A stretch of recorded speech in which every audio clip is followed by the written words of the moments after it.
Halo teman-teman, perkenalkan nama saya Dewi Kristiani Waruwu dengan NIM 859883676 Pokjar Mandehe, mata kuliah Pemantapan Kemampuan Mengajar dengan tutor Dr. Palma Juwanta SSI MPD. Tujuan saya untuk berdiri pada saat ini yaitu untuk memenuhi ujian akhir semester. Selamat menyaksikan.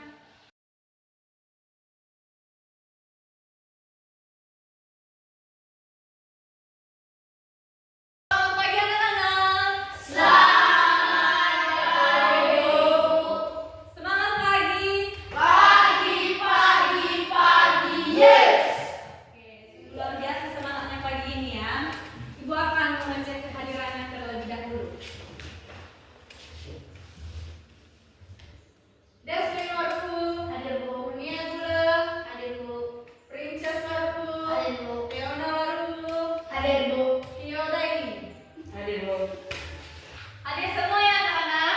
Hadir. Baik. Sebelumnya dulu minggu lalu kita telah belajar tentang sinonim dan anonim. Dan sekarang materi hari ini kita akan belajar mengenai pengertian dan contoh sinonim dan antonim. Nah, jadi sebelum Ibu menyampaikan materi hari ini, tujuan pembelajaran kita pada hari ini yaitu dengan tujuan setelah pembelajaran ini, Ibu mengharapkan anak-anak Ibu mampu memahami dan membedakan sinonim dan juga antonim. Baik anak-anak, sebagai materi kita hari ini yaitu tentang pengertian dan juga contoh sinonim dan antonim. Nah, perlu kalian ketahui dulu bahwasannya sinonim itu merupakan kata-kata yang memiliki arti yang sama ataupun mirip. Contohnya besar sama dengan luas. Kemudian, kalau antonim yaitu kata yang memiliki makna yang berlawanan. Contohnya tinggi, rendah. Nah, jadi anak-anak sesuai dengan materi kita, silahkan dulu bagikan kelompok secara merata. Jadi nanti kelompok 1, kelompok 2, dan kelompok 3. Silahkan membentuk kelompok. Baik anak-anak, Ibu akan membagikan KPD masing-masing ya.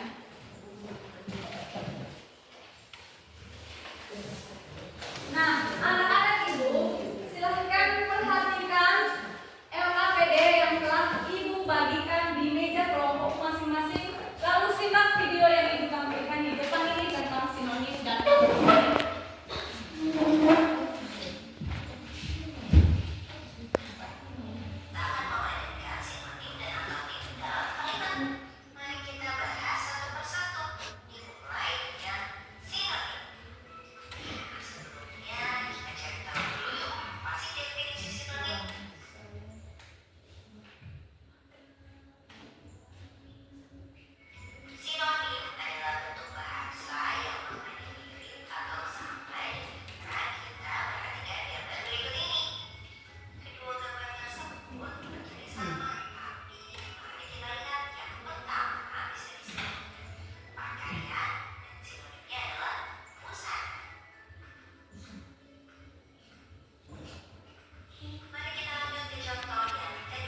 kedua, kata cepat sinonimnya gesit dan antonimnya lambat. Baik, tepuk tangan untuk kelompok 1.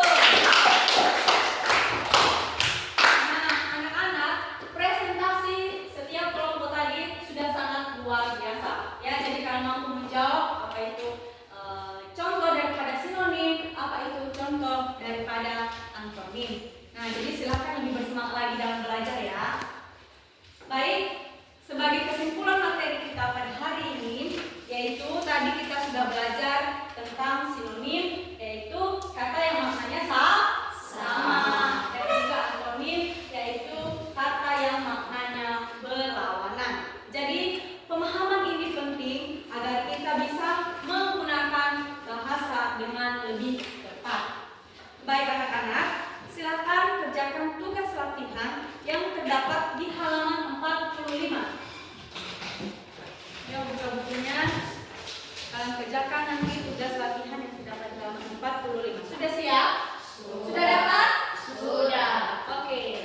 Nah, jadi minggu depan kita akan belajar mengenai penggunaan sinonim dan antonim dalam kalimat yang terdapat di halaman 50. Jadi anak-anak ibu silahkan baca-baca di rumah tentang penggunaan sinonim dan antonim dalam kalimat. Minggu depan kita akan bahas bersama.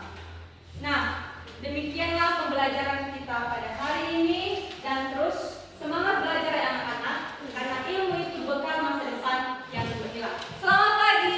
Selamat pagi.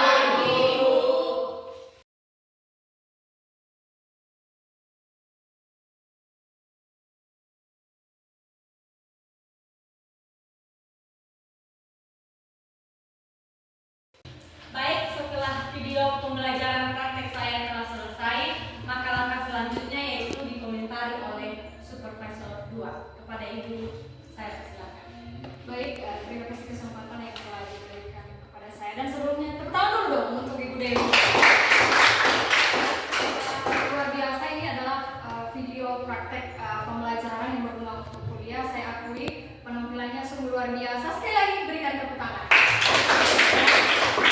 Di sini saya menyampaikan kekurangan, terutama kekurangan yang saya dapatkan di sini ya, menurut saya. Mohon maaf sebelumnya nanti. Ya, pertama itu kesiapan materi ya.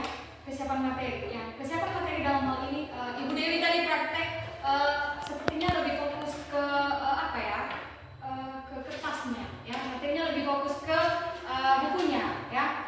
Ya, alangkah lebih baiknya ke depan itu kalau boleh kita tidak menggunakan ini ya. Langsung kita menyampaikan materi tanpa memegang materinya langsung. Tapi kita langsung sampaikan kepada siswa. Itu menunjukkan kita sebagai guru yang penuh kesiapan dan profesional ya.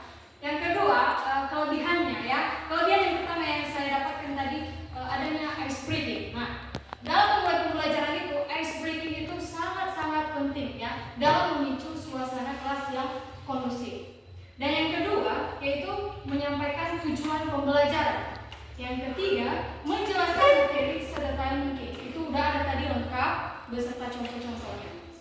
Selanjutnya, ya ini yang paling penting ya, di era digitalisasi zaman sekarang ini di dunia pendidikan ya, Ibu Dewi tadi sudah menggunakan media atau alat peraga ya dalam menyampaikan materi itu proyektor ya. Dalam era zaman sekarang ini hal yang paling penting kan.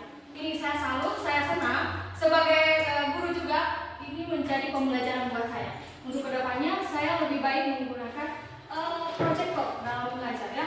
Gunanya apa lagi itu? Untuk memicu suasana kelas lebih nyaman dan menyenangkan ya. Saya lihat tadi semua siswa merespon dengan baik dan memberikan respon positif itu. Nah, sarannya kedepannya pembelajarannya tadi ya mengenai antonim dan sinonim. Ya, menurut saya di sini lebih baiknya adanya penerapan model pembelajaran interaktif. Ya, tujuannya apa? Untuk meningkatkan pemahaman dan minat siswa-siswa di sini yang sedang belajar ya mengenai materi yang dibahas tersebut. Sekian dari saya, terima kasih. Baik, terima kasih. Demikian pembelajaran hari ini. Terima kasih.